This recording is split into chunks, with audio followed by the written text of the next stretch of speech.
on this episode of the End of Tourism podcast. This industry that would allow for faster trains to be possible in places like the US or Canada, that could be subsidized from the same subsidies that are currently subsidizing very climate damaging aviation. And so if and when we choose to do that, it would happen quite quickly. Like what if we decided that we're no longer subsidizing aviation? How long would it really last? How long could those businesses stay afloat without our taxpayer money? Right. Like, what do we really want to see? And I think it's especially hard to watch here because people are so just caught up in struggling to survive capitalism that it makes it hard for people to step out of line and really put their foot down for things. But that's really what we need. Welcome to the End of Tourism, a podcast about wanderlust, exile, and radical hospitality. For some, tourism can entail learning, freedom, or financial survival. For others, it means the loss of culture, land, and lineage. Our conversations explore the unauthorized histories and consequences of modern travel. They are dispatches from the resistance. On this episode, we are joined by Samie Blasingame, the communications campaigner for the Stay Grounded Network. Stay Grounded is a global network of more than 180 member organizations, among them local airport opposition and climate justice groups, NGOs, trade unions, initiatives fostering alternatives to aviation like night trains, and organizations supporting communities which struggle against offset projects or biofuel plantations. Also, individual activists, academics, trade unionists, and interested people can contribute to their network. Stay Grounded aims to exchange experiences, support each other, and campaign together for a reduction of aviation and its negative impacts. They also engage in fighting problematic climate strategies like offsetting emissions and biofuels. Their vision is a form of mobility that rests inside the planetary boundaries and allows a livable future for us and our children. Samie has an academic and professional background in environmental policy and planning with a focus on urban regeneration, sustainable agriculture, and resilient food systems. Currently, she is based in Berlin, Germany, where she works for Stay Grounded and is active in various sustainability and climate justice groups across Europe. On this episode, we discuss Stay Grounded's history, actions, and philosophies, aviation industry greenwashing, bullshit flights, the COP26 climate conference in Glasgow, and finally we dream of a world in which hypermobility and cheap travel are a thing of the past. Welcome to the podcast, Samie. Thanks, Chris. Thanks so much for having me. Yeah, it's our pleasure.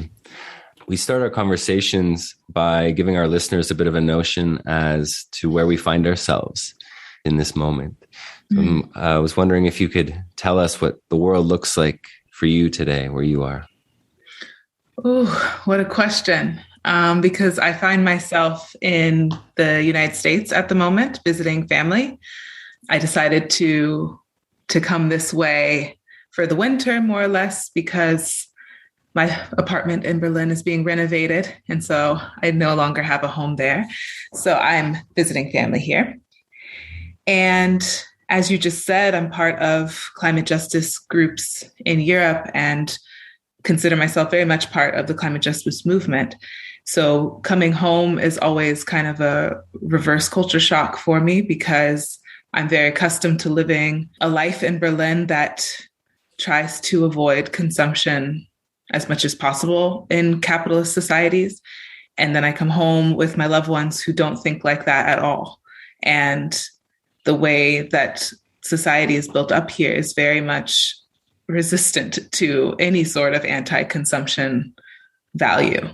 And so I find myself here trying to live by my values in a society that doesn't necessarily value that, and to love and spend time with my loved ones who also don't necessarily live like that. And this week is Thanksgiving, and that is a very controversial holiday on many levels. So yeah, I find myself in a space always when I'm home to continue living in a way that I think is best for people and planet, and trying not to feel like I'm on some sort of pedestal and judging the people I love around me, but instead try to inspire, I guess, or just stay quiet because it can cause disruption in a way that I'm not sure I want to in the short time I have here. Yeah, certainly, I guess, between food systems and climate justice and tourism, things that are all very much connected to each other on a global scale, that there's often a very wide generational gap between the understandings of younger people and older people today. And, it's certainly a battle, little by little, the real consequences of the world become inescapable.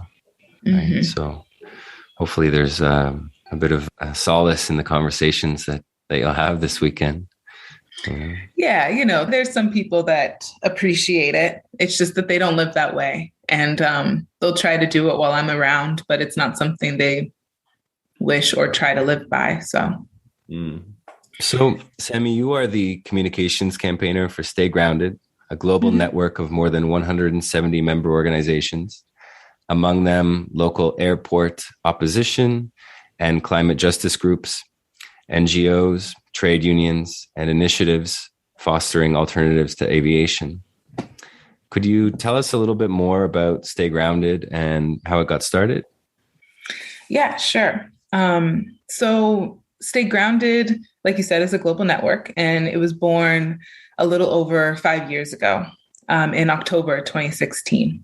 This was the year that the UN's International Civil Aviation Organization finally gathered on a global climate action plan. They were discussing what that could look like, but they ended up coming up with something called CORSIA, which stands for the Carbon Offsetting and Reduction Scheme for International Aviation. And for those of you that have not heard of that, this is basically the UN's plan for aviation. But what it does is focus very heavily on offsetting, which was and continues to be very alarming, because what offsetting is in any form is basically a form of greenwashing. It's a way for those of us that can to pay a little bit more money to basically assuage our climate guilt without having to change our climate damaging habits at all. It really is a trick used by people in wealthy, overdeveloped countries to the detriment of communities around the world. So at the time that CORSIA was being touted as the way forward in international aviation policy, plans were also being made to expand the airport in Vienna, where two of our founding members were living at the time. So those involved in what would become Stay Grounded started organizing and getting in touch with other groups that were fighting similar projects in Austria, in Mexico, and the UK, and Turkey, and France, and Australia. Those are kind of the first places where people were popping up with these ideas. And they ended up coming together for simultaneous actions that coincided in the same year with the ICAO's conference in Montreal. And the slogan was Stay Grounded, Aviation Canceled Due to Climate Change. But they still ended up approving a bunch of false climate neutral growth solutions. But more than 100 orgs were involved in these first action days, which is pretty impressive when you think of how quickly these first members got together and were able to make their voices heard. So that was just the beginning, 2016. And then in 2017, 2 meetings were held that brought together supporting groups, one in Toulouse, where the Airbus headquarters is, and another one in Bonn during COP22. And these were in-person meetings with the option to participate online, because to date, no flights have been taken to organize any of our Stay Grounded meetings. At this meeting in 2017, a 13-point position paper was discussed and negotiated and then, created, which embeds aviation within a broader economic system and makes clear that reducing aviation has to go along with fostering grounded transport solutions, with working on a just transition for employees in the sector, and also fighting false neocolonial solutions like biofuels or offsetting. And so then in 2018, the team went public with this position paper and organized 27 simultaneous actions around the world at different airports. Wow. And yeah, it got really big, like very quickly. I think already I think at 2018, there was already talk of this like fly scam thing where in Sweden, they started talking about people having guilt on flying. And so in the popular context, it was already being talked about. And then Stay Grounded was working more on a policy level and organized protests. And so then in 2019, they organized this huge Degrowth for Aviation conference in Barcelona. And that brought together 200 people from all different social movements and academia and NGOs to discuss what the real solutions should be then. If the international community is touting all of these technologies that are super far off, what should it be? Should it be a kerosene tax? Should it be a ban on short haul flights? Should it be a frequent flyer levy? Or should it be all of these? And what could that look like so that it would be most effective?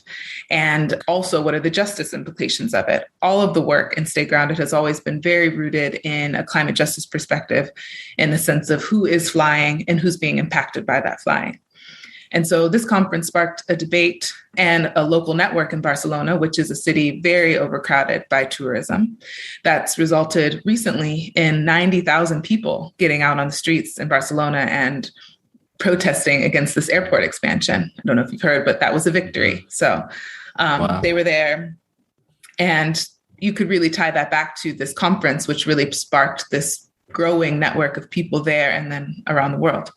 And then COVID hit, and our vision for this reduced aviation became a reality, although it was happening in horrible circumstances of a global pandemic. And our work shifted to employing the world to resist going back to quote unquote normal. So yeah, we had planned in the beginning to make ourselves unnecessary within 5 years, but the struggle still continues and has become even more necessary, especially with the urgency of the climate crisis. Yeah. Wow. What a thing. Yeah. In only 5 years. And I'm also super amazed. I've only joined Stay Grounded recently within the last year. My team is small, but very mighty. And they have done so much in 5 years. So. And so how did you get involved? What was your impetus for joining Stay Grounded? That's a good question. So you introduced me as someone with background in environmental policy focused on food systems, and that still is very much my thing. But I joined Stay Grounded because they got in touch with an environmental justice group I work with called Black Earth. I was working on a project of my own, and I needed a part-time job to kind of be stable in our capitalist society. So I was very grateful to be considered for a role within an activist network, which I found purposeful, but could also sustain myself with. And yeah, after reading their position paper, I was like, all right, I can align with this. I never had really thought about aviation activism, but the connection to the expansion of aviation in terms of new airports or expanded airports in other parts of the world that would lead to land grabbing, also biofuel production that leads to land grabbing, was very connected to my work in food and agriculture and land governance. So I saw strong connections there on like who has the land rights and the right in general to dictate how we use land resources and how we live in connection with nature.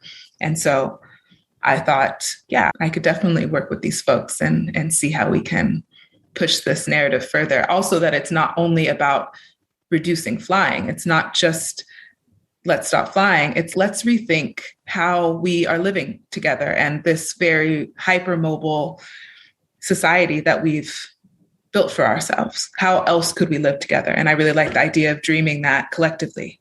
Yeah, there's so much, thankfully, that I've come across in these interviews and in my research that really embraces the necessary and often missing imagination that's needed in order to confront and, as you said, dream a post-capitalist world, right? Definitely. Yeah. A lot of my work is about collective imagination. Like, how do we start these conversations so people can even begin to think of other possibilities? Because we are marketed constantly to live a certain way, but that's not the only way we can live. There's many more pathways, and we just aren't able to have the space and time to just dream a little bit. And that's really detrimental to a sustainable future. Mm, absolutely. Yeah. I'd like to come back to that in a little bit. But first, I wanted to ask you, mentioned how Stay Grounded is a network and now a global network. On the website, it mentions that you have over 160 members, different organizations and NGOs around the world. I'm curious what kinds of organizations and people make up that network. What does that look like from the point of view of the organization itself? Yeah, we actually have 180 members now. It needs to be updated, the website. So we are constantly growing. And it's very different. I mean, it depends. Like there's definitely lots of smaller groups that are located next to airports that are fighting for the literal impact of aviation and noise pollution and air pollution in their vicinity. There's lots of anti-tourism organizations that are part of the network who are, like in Barcelona, are fighting the impacts of mass tourism on livelihoods and livability of a city. There's also just general social justice or climate groups that are part of the network who don't necessarily focus on aviation, but can tie into the work that we do in some strands of their work. So that's what we're trying to focus more on now, because, like I said, aviation activism has to be embedded into a larger idea of what our economic system could and should shift to. And so that includes a lot of different strands of social justice. And we should be cognizant of all these connections we can make because we're all connected. Yeah. Absolutely. There's a little quote from Stay Grounded's website I'm going to read out here. And it says that the key issue in the majority of such cases is land acquisition. Allocation of large sites, often farmland and fishing grounds for airport projects, means entire communities, in some instances, thousands of people residing in multiple villages, face the loss of their homes and livelihoods. Now, I know here in Mexico last year, there was a major victory to stop the building of the new airport in Toluca, just outside of Mexico City. I'm wondering what have been the consequences to people living in those places, in those regions, when airports have been constructed and developed. Of course, I imagine that they're relocated, probably forcibly. But what have you seen in your experience in that regard? Yeah, it is displacement. It is displacement. And that happens with almost any type of development, right? Mm-hmm. So like any industry or any sort of development that needs to happen on land would ultimately displace people. But the problem, particularly with aviation, is that those projects, those new airport projects, or even the land taken to do biofuel projects, for example, or offsetting projects, conservation for offsetting, those are all tied into aviation expansion in my mind, and Stay Grounded's idea of airport expansions, right?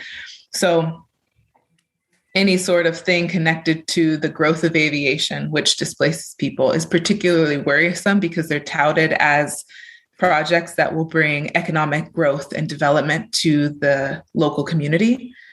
But that's not what ever happens. First of all, the local community is not involved in the discussions of whether they need it or not. And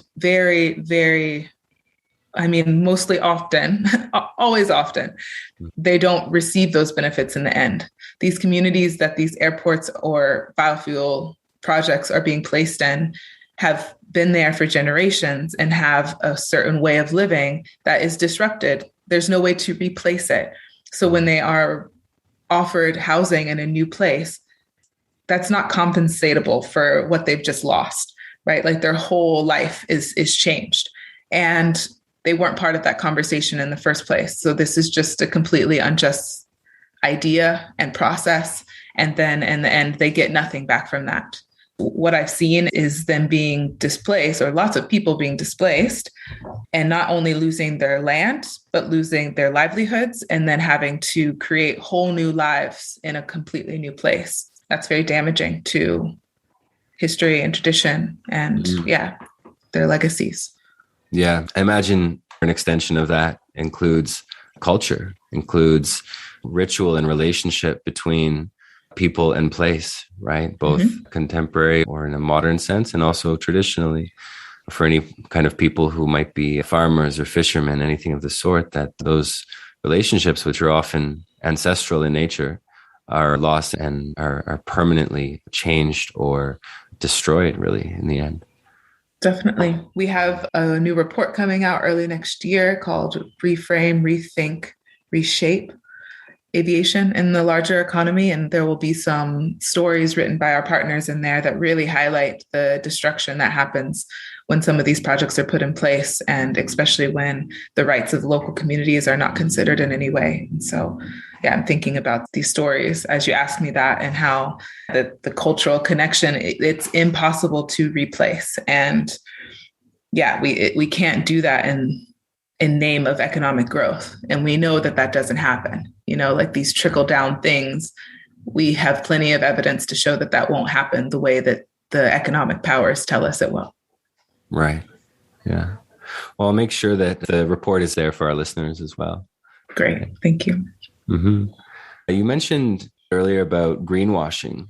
Now, I find in my research and my experience that it exists throughout the tourism industry in every possible context and manner. On Stay Grounded's website, you specifically list air travel efficiency, electric flight, hydrogen fuel, biofuels, and e-fuels. Now, I have very little to no understanding of the consequences of those things, the efficacy of those things. I'm wondering if you could offer a little bit of your understanding of that to me and to our listeners about what that greenwashing looks like. And, when we purchase airplane tickets, when we travel on airlines, why is it that we don't see any of those things? I mean, I'm not sure that you would come across it when you're traveling like that. The last time I bought an airplane ticket, you see like the eco flights, right? Or I remember I saw one time you could add like $1 to your flight and offset it. And I was like, how the hell in the world could I just offset this for $1? That doesn't make any sense. So in that sense, I guess that connects to the biofuels fact sheet. You mentioned these 5 topics. Those are topics of our new greenwashing fact sheet series. So listeners can definitely check out in detail the newest research on why these solutions, these proposed climate solutions for aviation, are actually just greenwashing. And so I'm not sure that consumers would necessarily see it. I mean, the airline industry, their narrative is that these things are happening. We're working on it. Like, this is going to solve all of our problems. But the reality is, mostly, electric flights and hydrogen are far off technologies. The soonest that we could possibly have them, I think, is 2030, but that would be for a very small percentage of the flights that are currently being taken.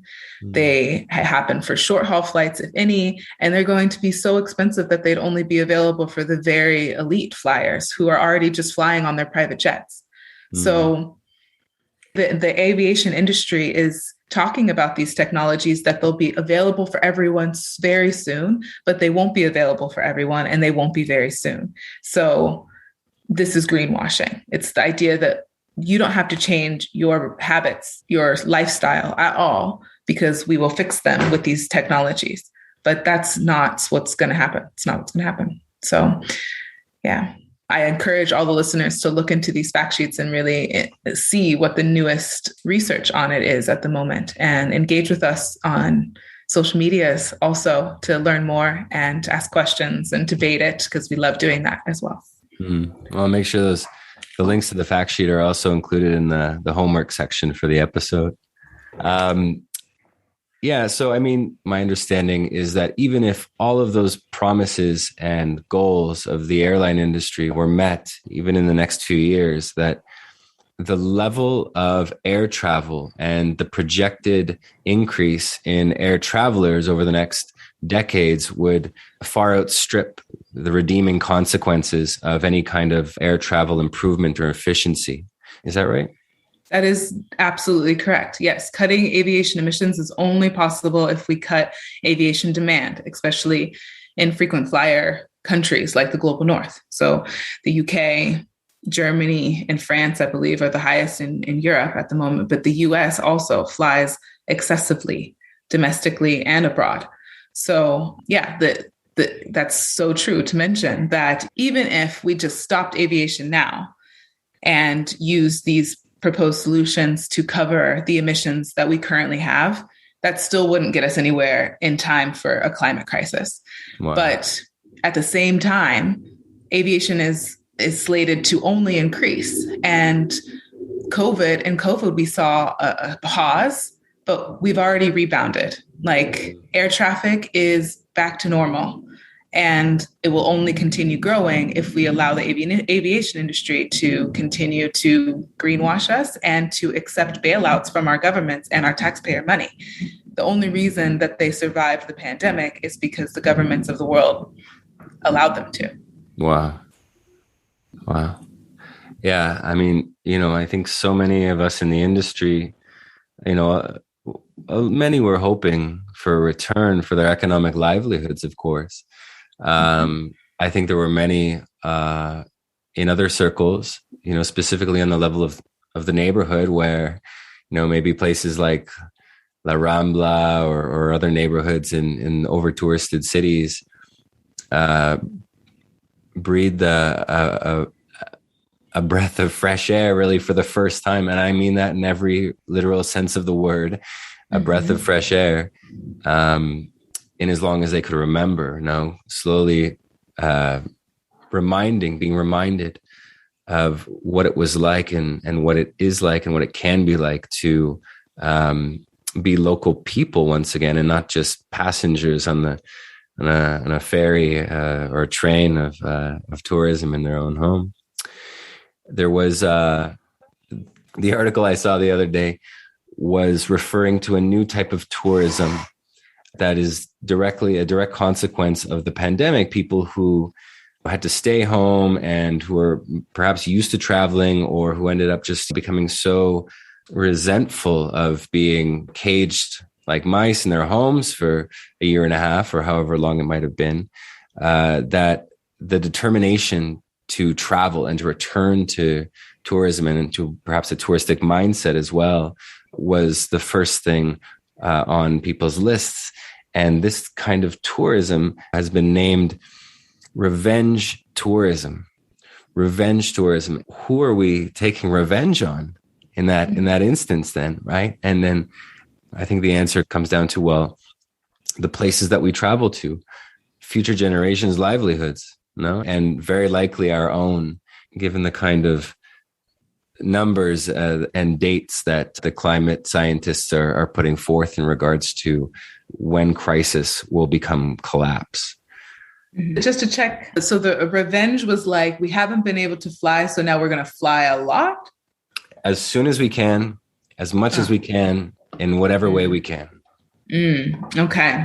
I mean, I'm not going to lie. I'm part of the climate justice movement, but I feel very solitary in my friend group. You know what I mean? Like even my friend group in Berlin, outside of that, like they were taking off as soon as possible as well. And I don't know if they ascribed to some sort of revenge travel ideology. They just wanted to go see places, Right. But I very much agree with you. Like, what kind of revenge is that? And what kind of world do we want to create because we choose to travel in that way? And it's hard because the options are there and the alternatives are not always easy. So I get it. But in places like Europe, I honestly don't. I think there's so many ways to avoid it in Europe. So there's really not an excuse except for just pure enjoyment and people just wanting to do what they want. Yeah. I wanted to ask you, I've been to Europe once, maybe 6 or 7 years ago in the summertime, but I don't remember too much of it. But my understanding is that in Europe, the summer vacation in July and August is holy ground. It's a kind of sacred cow or golden calf that people hold so dear, in part because of the relative tradition that it has in that part of the world, that maybe criticizing or trying to change this aspect of the lifestyle is even more challenging. Your friends and my friends as well were quick to get on the planes and go wherever they could. A lot of it comes as a result, certainly of the pandemic, but apart from the pandemic, the real excruciatingly difficult lifestyles that people have to live, being subdued and forced to work in the way that modern people do in a time and place where economies, both local and global, are increasingly shrinking to the point where climate collapse and economic collapse cannot really be separated in any way. So I'm wondering for you and for Stay Grounded, what does it look like when you're asking people to stop flying? It's not necessarily to stop traveling, but to stop flying at a time and place where they have often very little time to travel, to take time off from work, from family, from obligations, when flying might be not just the easiest way for them, but might ensure that they have just a little bit more time off from work. Yeah. This is exactly why aviation activism has to be embedded in a larger economic shift, because this is the reality for many people. I mean, in Europe, the standard is 25, 30 days of vacation versus my family here in the US, it's still only 2 weeks. And so obviously, if you only have 2 weeks, it's even hard to take a road trip somewhere, right? But in Europe, you're right. Yes, the summer holidays are holy grail. Like you will get work emails that say, sorry, I'm away, like all the time. And I love that about the culture. But families there also pack up their car and drive places. Like not everyone's flying around. It's often the younger people who are taking weekend trips to Greece and Italy when they could take the train instead. It takes a little longer, but you can do that. In the US, the public transit and just general ground transport network is horrible. So like they're not doing that. It takes way too long, especially within 2 weeks, to make that happen. And so not only do we need to be doing aviation activism in line with shifting the way we work and think about holiday, but also just the way that we consume in general. I think the tendency is to think of the destination rather than the journey. And we have to start thinking about the journey as part of the destination. Like often we sleep on the way to our destination, but imagine if we had all these different things we could see and do along the way. That's also part of the vacation. It's also part of the travel. And we just don't have that yet because we've focused a lot on cities instead. And so that connects to like this issue of urban rural development. And, I took a bus for 8 hours from Los Angeles to Phoenix, Arizona to see my family. And I was really excited. I booked it to start in the morning time so that I could see outside the bus and like what's going on. But there is literally nothing. You pass Palm Springs. And other than that, it's not much going on. So I get it, why people would not want to do that with their time. But imagine if we rethought how we were building our societies and our communities along the way from Los Angeles to Phoenix, how much more we could see and do. And there's little towns that you pass. I have no idea what they were up to because they're off the road, but there's no connection to them. And I think that we just need to start rethinking all of it. Like we've built society in a way that's truly unsustainable and we could build them better. And I think it's not just about telling people not to fly. It's telling people to rethink how we are living together and how we are seeing and experiencing the world, inspiring each other to put our money into our local communities rather than going off to far off places all the time. Like, yeah, sure. Once in a while, I also would like to go see parts of the world that I haven't been able to see yet. But when I do that, I intend to do that intentionally and stay as long as possible and really be with a community and not staying at these resorts and spending money with corporations that are taking the money elsewhere. Like be really cognizant of where your money's going if you choose to get on a plane and go somewhere far away. I just think that's the ways to do it. So yeah, you asked me to think about the future of tourism or future of travel. And I think that is intentional travel. And I think that means that if you do get on a plane ever, that you plan to stay there for at least minimum 2 weeks, a month or more is better.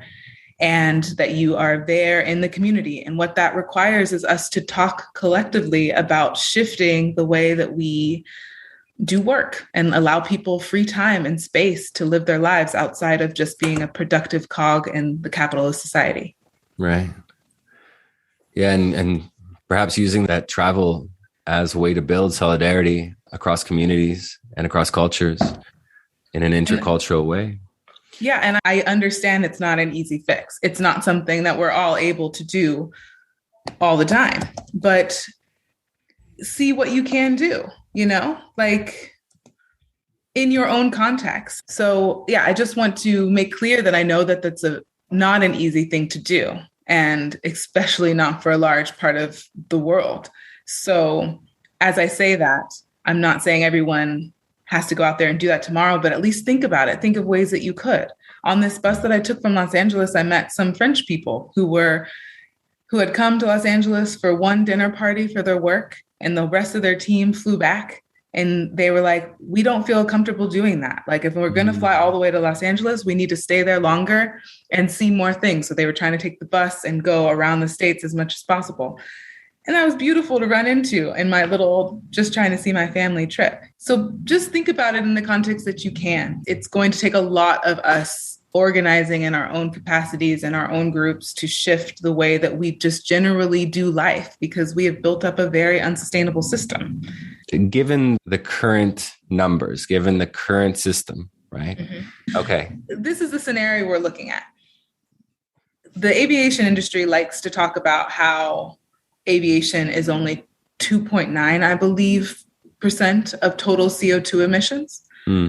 But that is only CO2. When you account for non-CO2 emissions, which is the larger part of what aviation climate impact is, because the non-CO2 emissions are the more climate damaging, climate heating emissions that happen on takeoff and landing. And depending on the altitude, it's very technical, and I can't claim to know it all perfectly. But basically, the real climate impact of aviation is 5.9% of total emissions. That's CO2 and non-CO2 emissions. And that might not seem like a lot, 6%, who cares?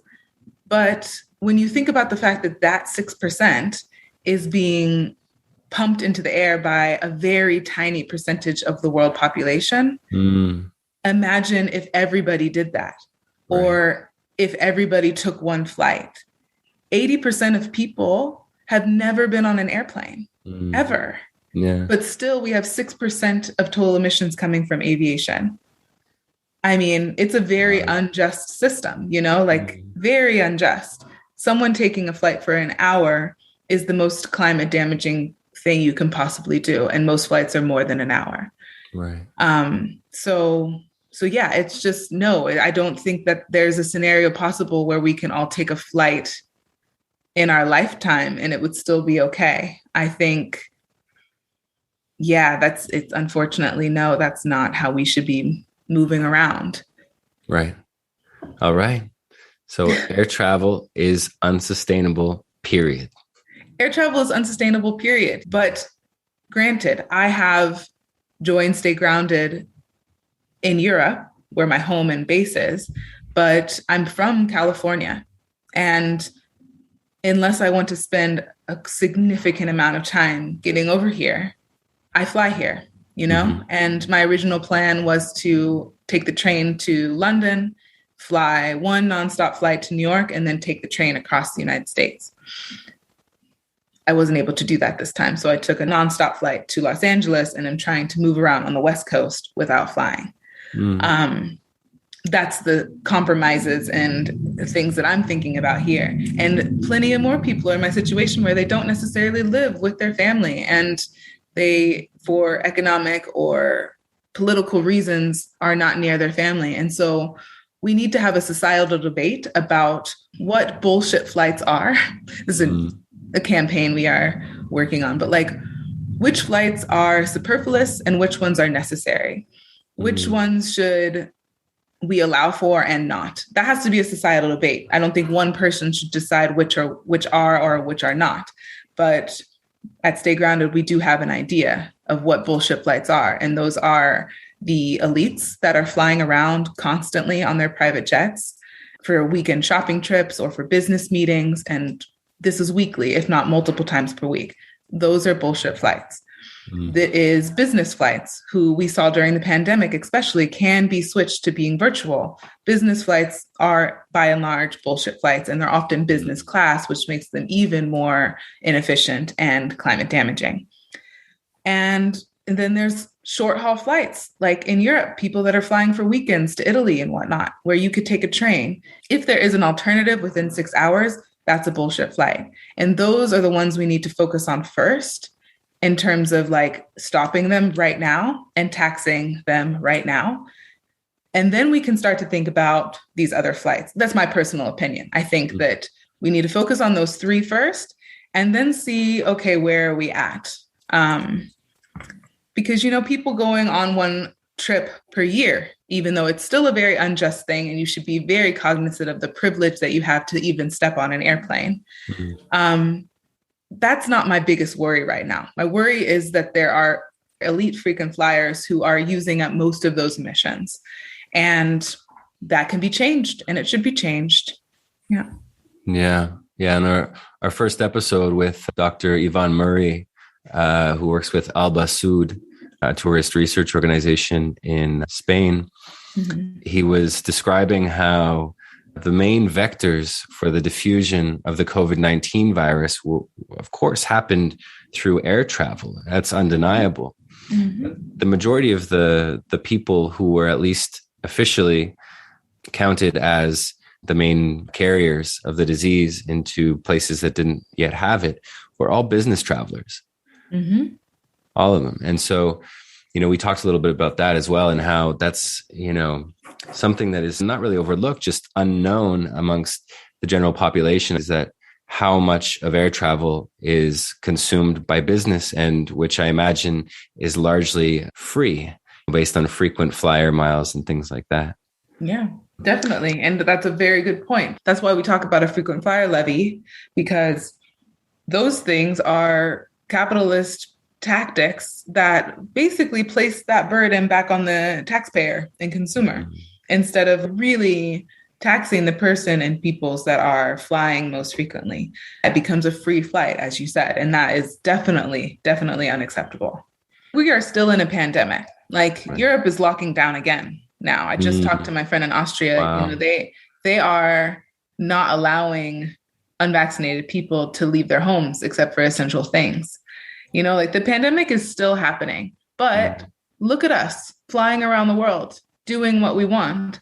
Aviation was not stopped because it's such an economic engine and they have so much lobbying power to allow for that. But if the world really cared about our health and this pandemic, then we wouldn't be allowed to be flying like this. It would be much more regulated.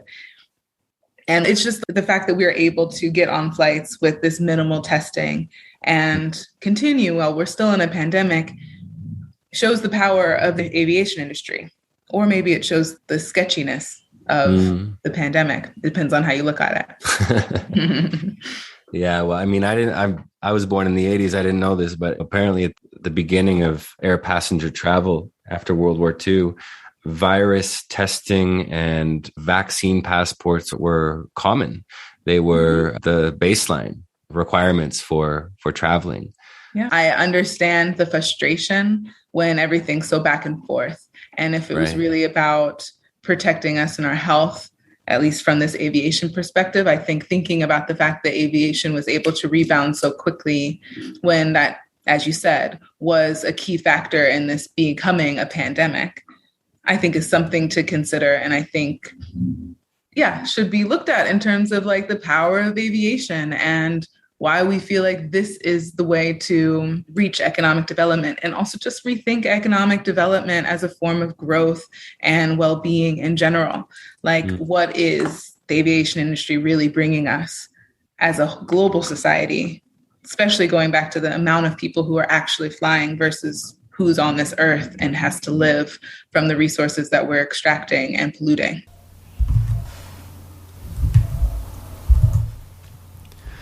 I want to return for a moment to what you were mentioning earlier about this notion that when we travel via airplane and even trains and buses, that we often miss the journey.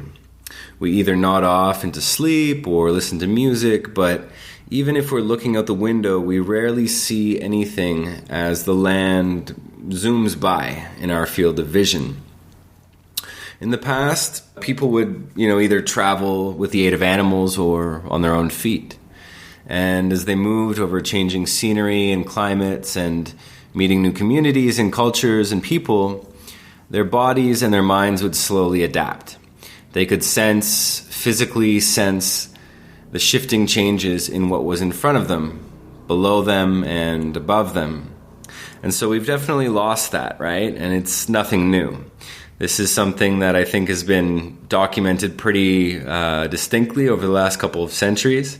And it's said that it more or less began with the invention of the railway, with train travel, right? So I wanted to come back to this theme of train travel because I know it's something that Stay Grounded offers up as an alternative to air traveling, especially in Europe, right? And so given that the distances between places are much shorter in Europe, such a thing seems to make a lot of sense as an alternative. But I'm wondering about the rest of the world, right? Having grown up in Toronto, Canada, and now living in Oaxaca, Mexico, this continent, you realize very quickly, is massive and takes unfathomable amounts of time to travel compared to the countries and regions of Europe. In North America, there are huge swaths of land without infrastructure for travel. And maybe that's a good thing. But as far as finding alternatives to airplanes, it doesn't seem like train travel would work very well here unless there was a kind of unparalleled investment into it. So I'm curious what Stay Grounded's position is on these asymmetrical realities between places. What kind of alternatives could we imagine that go beyond simply mitigating our consequence in the world? I was wondering what you meant by that question, the consequences of the alternatives. And yeah, I think as an organization, we definitely don't think that it's equal. We recognize very much that it's easier and very much more plausible to have the grounded vision of travel that we envision in Europe, and very much not so in other places.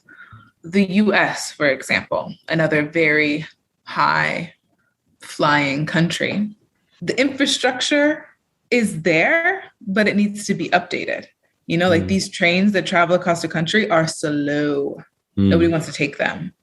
And I think it is a priority issue in a country like the US that has the funds for almost anything that it would like to do. But in order to change that, it disrupts the global elite. It's like 100 wealthy men who would be upset by the idea of switching to grounded travel, or they wouldn't be upset. Their pockets would be influenced by switching to grounded travel or updating the infrastructures in the way that we need, or just providing healthcare to its citizens. So I think it is plausible in a place like this, but it's an issue of priorities. And then we talk about places like India, for example. India has huge train infrastructure and they have electrified a large part of it. So that's also possible. In some places, that's not the case, right? Like in South America, in Brazil is a place that I've been talking to some activists, some of our members there. And I mean, they just don't even, at least this group of people, they don't even think about traveling those distances. They live in their regions. And like I said, again, 80% of people have never been on an airplane. And most of those people probably don't even think about it so much. It's not like those 80% of people are dying to get on one. Right. The aviation industry tries to tell us that everybody wants to fly. Everybody wants to do that. But that is not true. A lot of people don't even think about flying. They're very happy in their regions of the world where they have full, beautiful lives. There's plenty of people in the global north, in Europe as well, who are happy in their regions and don't think about flying all over the world.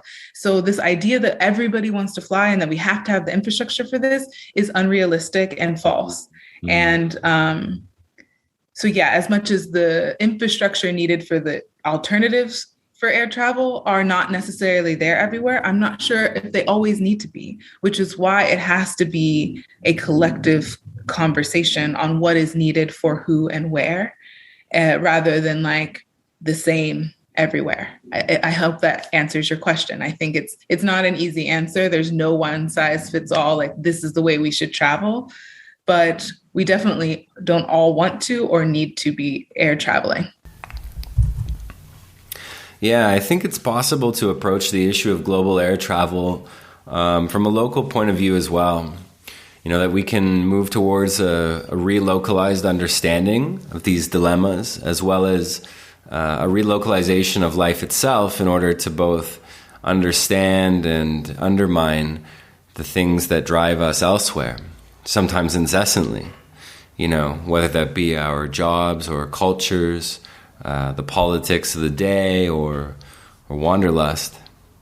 I mean, now more than ever, it seems that deepening our imaginations and working in solidarity with others, both at home and abroad, can have the effect of relocalizing a sense of belonging, a sense of well-being, and the economic and social identities that seem to be, you know, very much fraying at the edges in our time.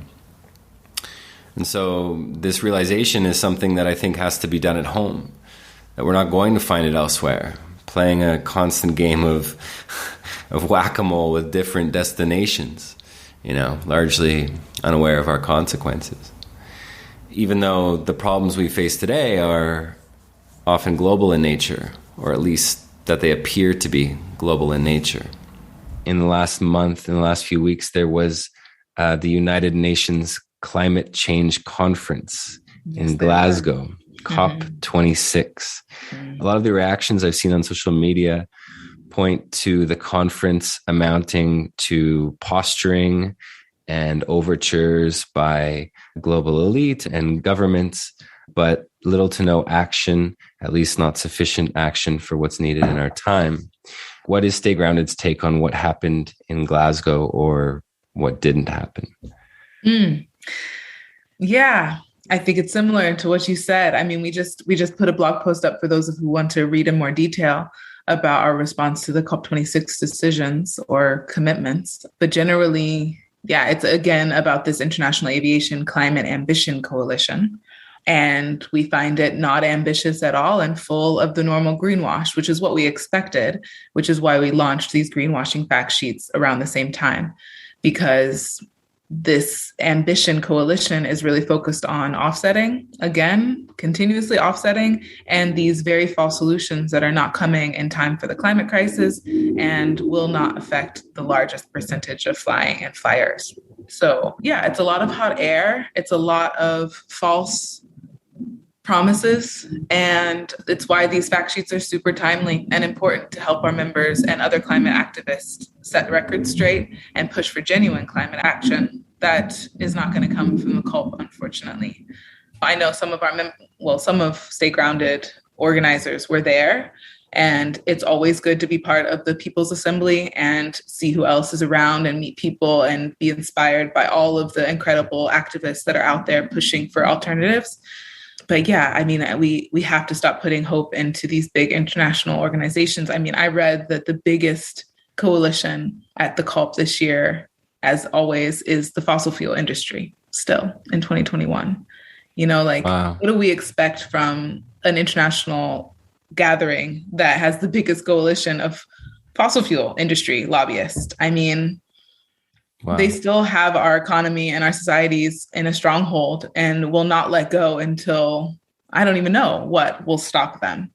So we just have to continue. Like you said, relocalization is important and people can do that from the bottom up. And I think will always be important that we have grassroots movements showing that alternatives are possible while we continuously push for top-down political change as well. And going back to a prioritization of governments and government funding, a lot of that is tied into subsidies. And it's not just aviation, it is all sectors of our society are subsidized in some way. Food and agriculture is subsidized heavily and results in us eating horrible food for the most part. Aviation's similar. Like I said, the only reason the aviation industry was allowed to exist and persist through COVID is because they were bailed out and subsidized. It's why Stay Grounded launched the Save People Not Planes initiative, and why we are very focused on a just transition for people in aviation, but also in tourism, in places that are dependent on this. We need to be showing that alternatives are possible. And if we were to subsidize the right things in society, things that are more sustainable, then we would go much farther. This industry that would allow for faster trains to be possible in places like the US or Canada, that could be subsidized from the same subsidies that are currently subsidizing very climate damaging aviation. And so if and when we choose to do that, it would happen quite quickly. Like, what if we decided that we're no longer subsidizing aviation? How long would it really last? How long could those businesses stay afloat without our taxpayer money? Right. Like, what do we really want to see? And I think it's especially hard to watch here because people are so just caught up in struggling to survive capitalism that it makes it hard for people to step out of line and really put their foot down for things. But that's really what we need. Yeah, from the grassroots. I know that, of the 180 plus members that you have listed on your website, that it is a global network, right? So people might be able to get in touch with those local members as well, or organizations. Yeah. I mean, if you're interested in the work that we do, please reach out and be in touch. Yes, we have a wonderful map on our website that shows where these organizations are and who they are. And so if you're nearby them and interested in learning more of them, I'm sure they'd be happy to hear from you. We as a network are also always happy to hear from people who are interested in the topic. And like I said before, it's not just about flying and aviation. It's about the impact of aviation in our global economy and this kind of hyper-mobile, hyper-consumerist society that we have built for ourselves, and moving away from that. So if that's something that interests you, even if you're not completely focused on aviation, then also please join us. And let's see how we can collaborate and work together, because it's about this entire economic shift in the way that we live, work, and enjoy and consume together. Yeah. On your behalf, or on behalf of Stay Grounded, then, is there any parting words you'd like to offer our listeners, given the very different circumstances that everyone has in their own lives, how they might proceed differently in regards to air travel? I think my parting words on my behalf, a bit for Stay Grounded, but also just think about the fact that life is where you are, and so much joy and fulfillment can come from being present in the place that you're at. And we shouldn't always be thinking of what's going on out there and what we can do. And that's very much influenced by our hyper-capitalist society that's mostly through our phones these days, right? We're always seeing what could be out there and what is there and there. But life is right where you are, with who you are, and building the type of society that you want to live in. And so, I often say that just do what you can where you're at, and don't be afraid to replicate good ideas. We should all be replicating good, sustainable ideas of ways to live together, and little networks of that all over will create the society that we finally are dreaming of. It's just slow. It's slow, and I know that. But if we're all doing that in our own little spaces, I think there's lots of hope to be found there. Thank you.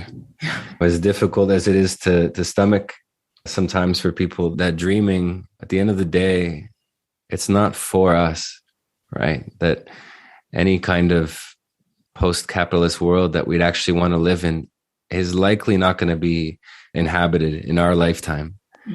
And any willingness to walk away from the work because of that understanding, we can just remember that, the way things are now are the way they are in part because the people who came before us either didn't have the capacity to do this work, or they didn't want to, right? And so that's the inheritance. That's the same thing we'd be passing on otherwise. 1,000% agree.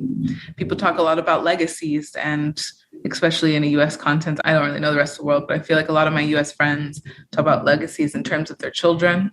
And I think legacies can be very communal based as well. And you are building things for generations to come and contributing to a society that you want to see. I think that's as valuable of a legacy as any other. Amen.